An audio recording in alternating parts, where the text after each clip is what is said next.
Welcome to Catholic Life, as we spotlight ordinary people with extraordinary faith. I'm Dina Dow, your host, and I'm so excited about this show today. We're going to talk about the gift of Catholic schools. And with us to share in this beautiful gift of Catholic schools is our new superintendent of Catholic schools in the Diocese of Baton Rouge, Dr. Pattie Davis, and our new assistant superintendent of Catholic schools, Claire Willis. So happy you all are here. I know you're really excited to be on TV. We are. We're thrilled. As we're approaching the new school year opening. But this is a great opportunity for us to kind of spotlight you a little bit and then talk about the blessedness of Catholic education and the impact it has on the family, on the individual, and on the community as well. So thanks for being with us today. We're very happy and to be sharing with you. your story. So we're going to pick on Dr. Davis first, so you can relax, Claire. Oh, feel free. So tell us about, you're an educator, so obviously, you tell us how you grew up and how you were called to education, and then, of course, in Catholic education, too. Sure. Okay. Well, I grew up in Southeast Arkansas, and I always felt a calling to teach. I'll say that. I was just reflecting on that when we were talking. After I married, I really had a calling to be at this inner city school.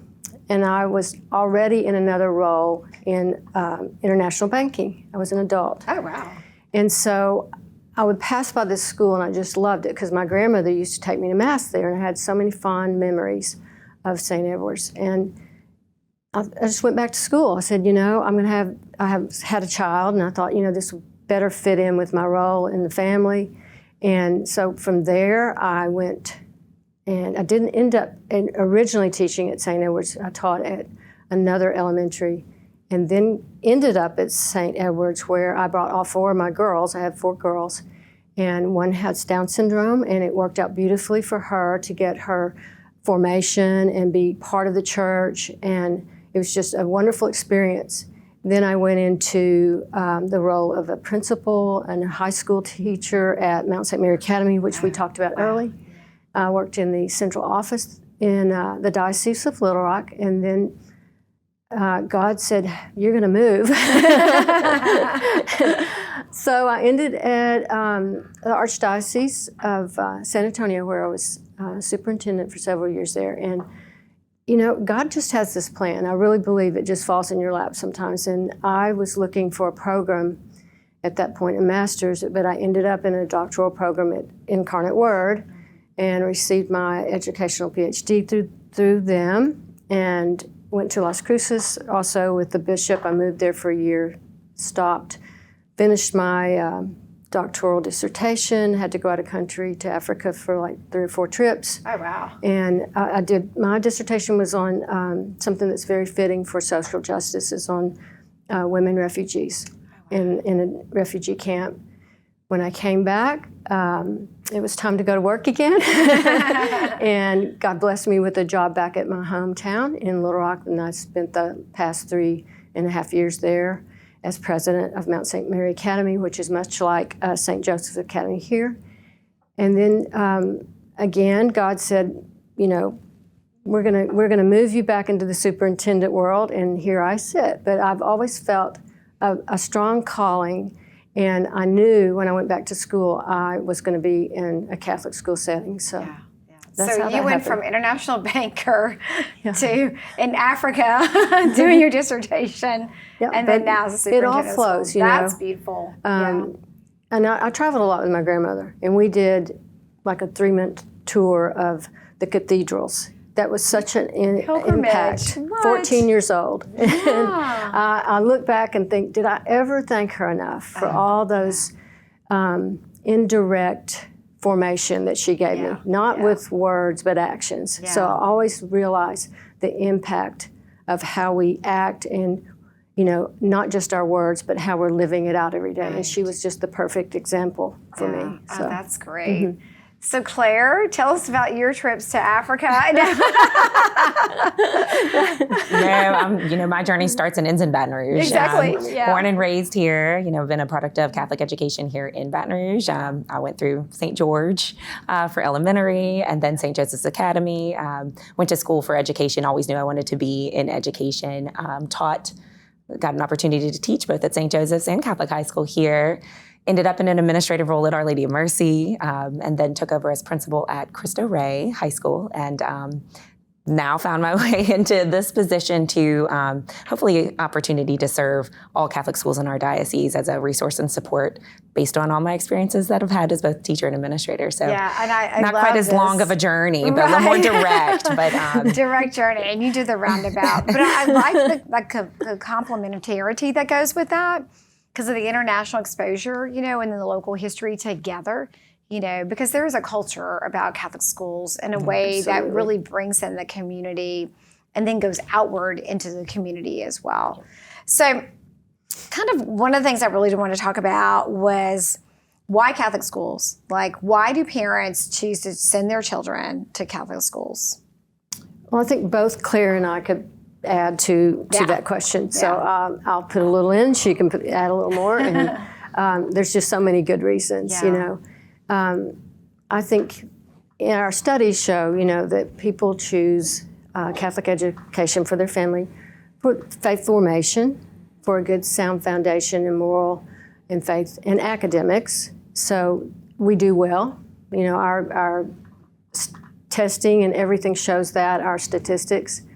And we provide a community, and I think that's a distinct characteristic of our schools, that we are not just an institution, but we are a community of relationships. And you can go from one Catholic school in one state to the world, and we have the same mission, to evangelize the faith and to produce and develop formation of morally sound, faith-based students that can go out in the world and can be great contributors of the faith in both their vocations and their family life. So, I think parents want that. They want to have, to know that they can bring their students and be partners, because we recognize parents as partners, They have a voice in their formation of their child. And I think that's another beauty of a Catholic faith and why they choose the Catholic schools. But we're extension, we're ministry of the church, and all those things really bring us into the whole child. People say that, but what does that mean? That's academic, and that's our faith formation, and that's the spiritual and healthy, relationships. We are really so much of a community that I think we don't even realize that sometimes. The relationships that we form, and like you were talking earlier, the grandparents, the extended family, we know each other, we care, and those are things that I think we are desperately in need of. And the safety of our schools, we place safety as number one, And I know Claire wants to add probably too. Yeah. I mean, those things that bring a parent to the conclusion of, I'm choosing you, Yeah, because your family's like mine. I mean, we have a whole history, both sides of the family, right? Going to Catholic schools. Yeah. Absolutely. And so much of what Dr. Davis said, I would completely agree with. But I think, you hear so much in the media about just the pendulum swings that happen in education that are related to policy and the whims of society. We're less vulnerable to that in the Catholic schools because we're rooted in the gospel, we're rooted in truth. That's built on the foundation of the Catholic Church that's been around for 2,000 years. And so we have that comfort and stability. It's why parents choose Catholic schools.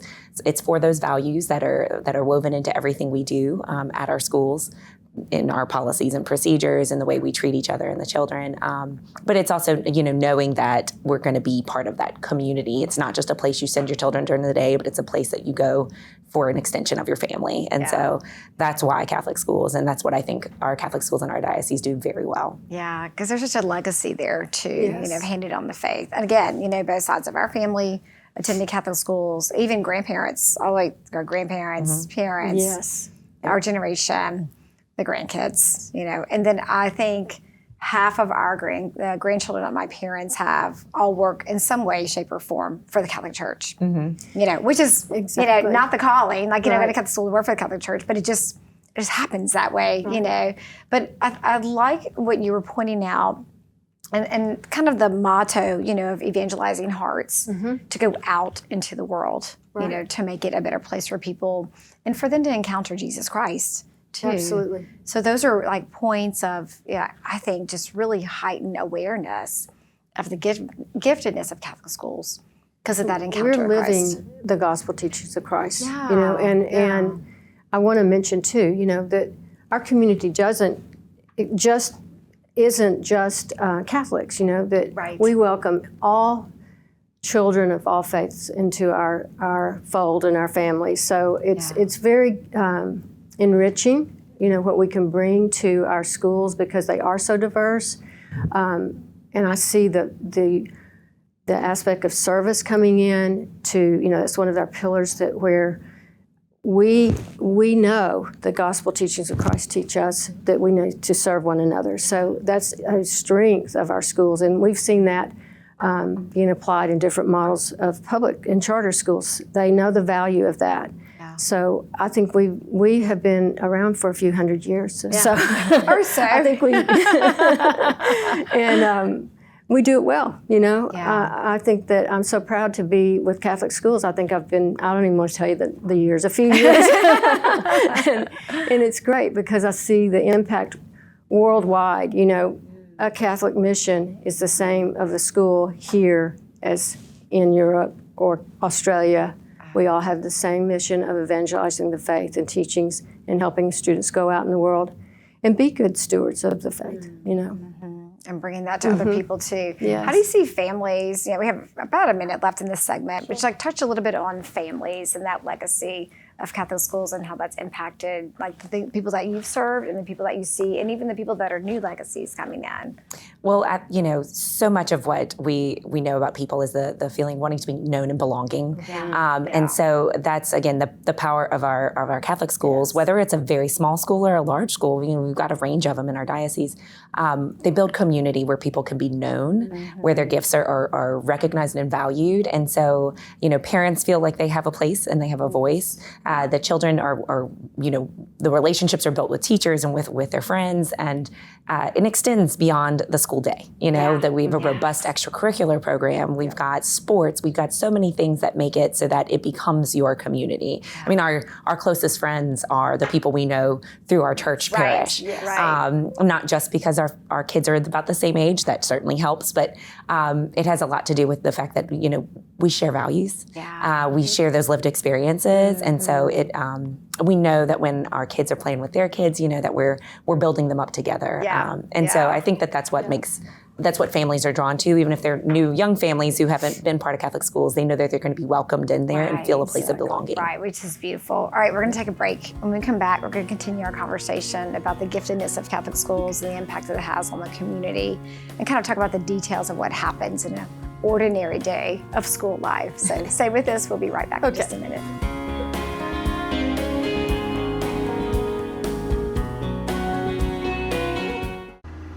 I had to leave my parents. I had to move schools. I don't know anyone here. Everything keeps changing. Why is this happening to me? I'm sure glad you're here. Change a child's story. There's a child in foster care waiting for a volunteer like you.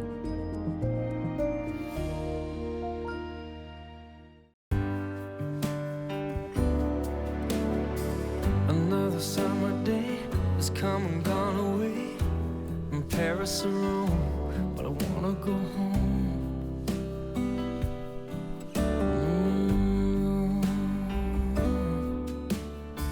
Maybe surrounded by a million people, I still feel all alone. Just wanna go home. Oh, I miss you, Let me go home.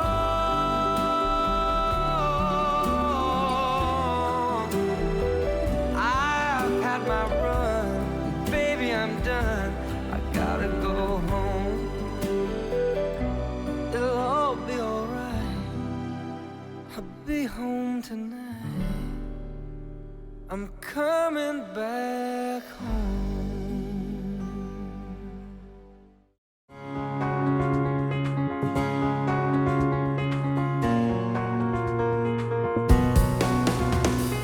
Welcome back to Catholic Life. As we spotlight ordinary people with extraordinary faith, we are continuing our conversation about the gifts of Catholic schools with Dr. Pattie Davis, who's the Diocese of Baton Rouge Superintendent of Catholic Schools, and Claire Willis, who is the new Assistant Superintendent of Catholic Schools. That's a lot to say. That's almost like saying Doctor of Evangelization and Catechesis. Like, there's a lot to come out of that. But I'm so happy you guys are here.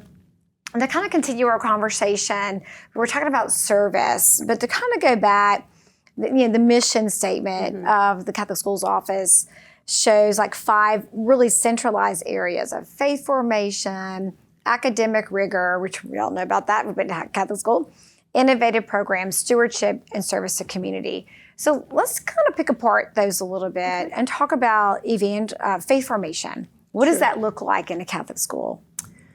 Well, and again, Claire will probably want to expound upon this too, but faith formation in a Catholic school, that's a unique thing, you know?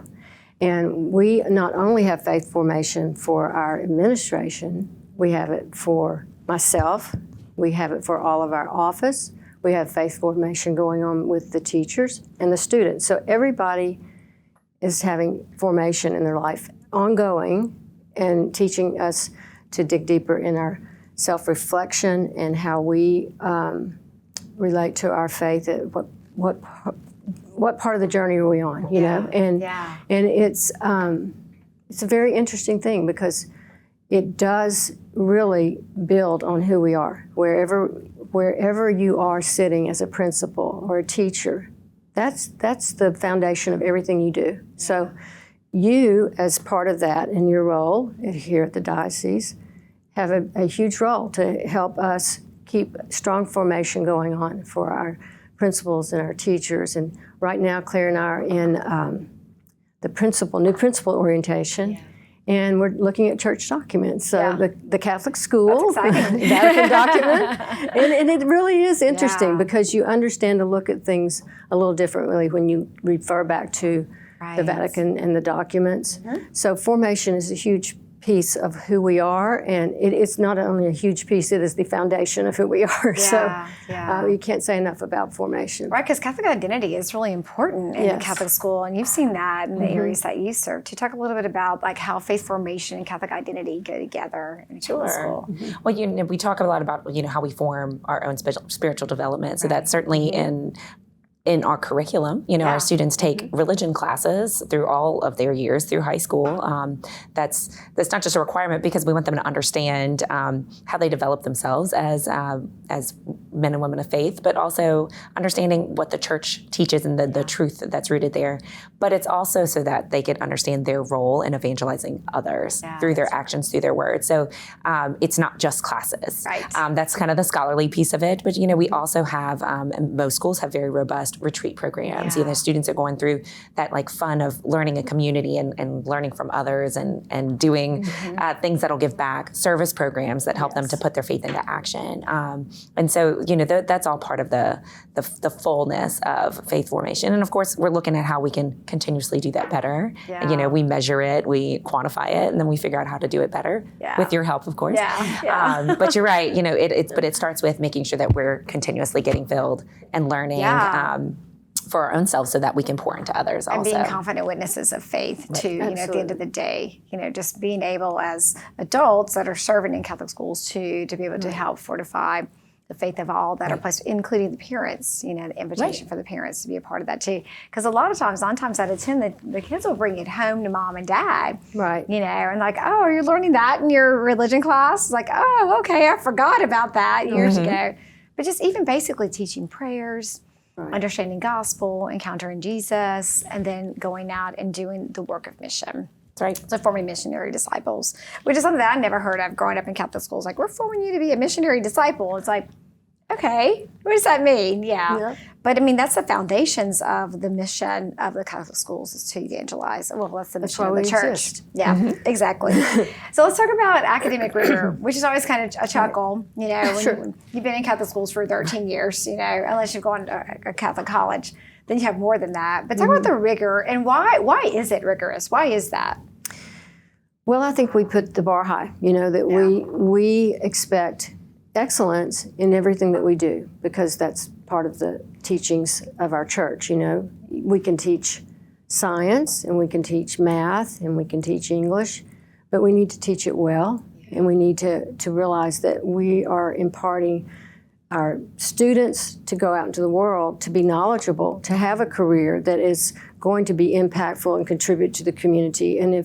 So that's part of our responsibility, to give them a rigorous, don't ask me the meaning of rigorous, really, Robust, but it's robust. Something that really has an impact on their studies and can bring them to the next point of their life prepared.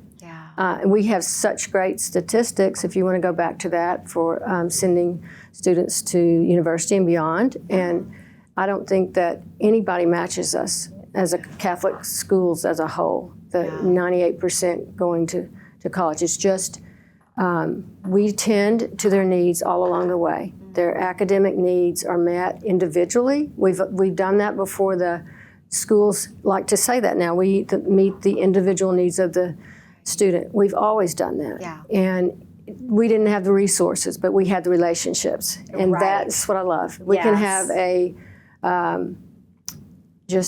I'll say a meat and potatoes budget. But we're going to meet the needs of these students because we love what we do as Catholic educators. We know it's not just about delivering a textbook to them. It's about delivering their life and their faith to them.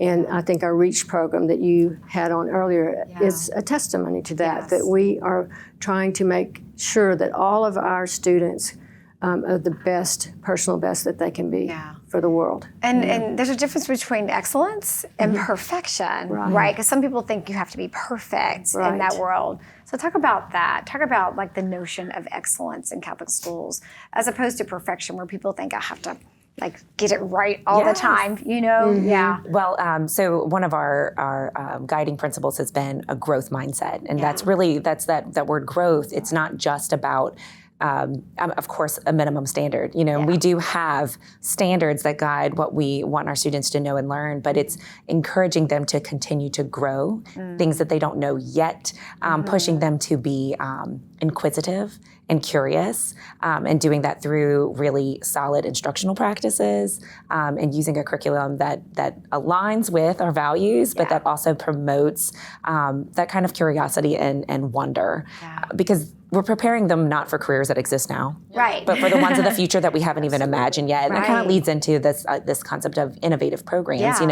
We want them to have that love of learning that comes through rigor, that comes through challenging them at that exact right spot where they want to know more. And so they want to keep learning and they want to keep reaching. And for every kid, it's a little bit different because we're all unique individuals, but creating opportunities for them to learn and grow and doing that through innovative practices that encourage just learning and curiosity. Yeah, even just kind of the extracurricular things like robotics and computer technology, things that like media, that can lead to things or plant seeds for them to think about other things that may not necessarily be doing that. I just remember being just super young and having this reading program that we did, and it was self-paced, but your teacher was always there too, so you always had a goal. This is like, I'm talking second, third grade, SRA reading. And so you go through your cards. And so you had a self-paced goal, but at the same time you had the support, and nobody was in competition with each other. It was just like wherever you are. And when you finish, you get to go to the treasure box. But it was the incentive behind it, which of course led later, to other things that would help a person's life flourish academically, professionally, which kind of moves us into stewardship, because being a good steward of the gifts that we've been given by God is one of the things that Catholic schools helps young people recognize, as well as their faculty and their parents. So talk about the stewardship component of Catholic schools and how important that is for young people. Well, it's important for the entire school that we're good stewards, and we model good stewardship that I hope that is imparted to our students, that we recognize the gift of a Catholic education and the values that we provide and impart to our students. So stewardship, of our gifts of the resources that we have. As I go back to that, we may not have the resources, but we teach them how to make those resources happen. You know, how to use their talents beyond what might be the obvious, you know? Right. So, you know, I think being a good stewardship is just built into our service. It's built into the way we operate as a school, the expectations of the gifts, you know, to use your gifts. We bring out the individual talents of the students, and we help them to feel confident, to bring their personal gifts, whether it be art, whether it be a science, and you spoke of robotics. I think we bring the innovative programs that will meet the future needs and help at the same time bring a sense of how they can bring these gifts into the future for their world as an adult. And I always like the centrality of like faith in the middle of all of that. You know, the opportunity to encounter Christ through our teachers and through our faculty, through the people that work on the maintenance side. Just really endearing memories and opportunities for what I'm hearing is like relationship is the key in Catholic schools. I know you've seen that in the different ways that you've served in Catholic schools as a principal and a teacher too. And of course, service to community. I mean, that was probably one of my favorite things that I did. Of course, religion class was my favorite class, obviously. It's always like a retreat. But then the opportunity to serve together, like when you're collecting things or you're making homemade cards for the nursing homes to send to other people. So it's not just an inward formation in education. It pours out. It's an outward expression into the community. And I'm like you, service is just a highlight of my joy, you know, to watch and be part of the service projects and learning, service learning, and bring it back to the classroom and have reflection on how that matches with our gospel teachings, our social justice teachings. It really is living out your faith in the community. Yeah. And it's fun. And then the opportunities for worship too, as well, you know, within the Catholic schools to go to Mass and have paraliturgies and, you know, different ways that they can understand how to praise and worship God, communicate the faith, and be, you know, really beautiful gifts as little missionary disciples in where they are, and also too helping the faculty grow in the same way. So it's certainly a gift from God for Catholic schools. So for more details on Catholic schools in Baton Rouge, csobr.org, right? That's your website. Right. Got it. Yeah. Thanks so much for your gift to Catholic education and using your charisms and your talents and your blessings to pour that. We wish you every ounce of prayer and love and joy as you start your new year, and we look forward to like really working together and supporting. Well, I'm very excited. I'm very excited for Claire and I both, and the whole Catholic school office. They're an amazing team, really. Yeah, it's going to be a good year. Thanks for serving. Right. Thank you. Thank you for being with us on Catholic Life. Until next time, may God bless you and grant you His peace.